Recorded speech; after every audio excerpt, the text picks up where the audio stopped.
ChatGPT has taken the field of NLP by storm with its amazing ability to generate content, code, have interesting conversations, and more. This is a state-of-the-art LLM developed by OpenAI.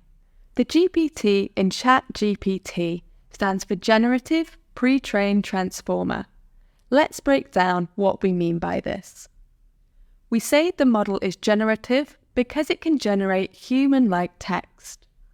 Given a prompt or context, ChatGPT can continue the text in a coherent and contextually appropriate manner. This makes it really useful for tasks like text completion, dialogue generation, and content creation. The pre-trained aspect of GPT is crucial. Before fine-tuning for specific tasks, GPT undergoes a pre-training phase where it learns from massive amounts of text data. This process equips the model with a deep understanding of language, grammar, and a broad vocabulary. And of course, the transformer in the name is a reference to the transformer architecture we discussed in the last section of this course. There have been several iterations of different GPT models, so let's take a look at how this LLM has developed over the years.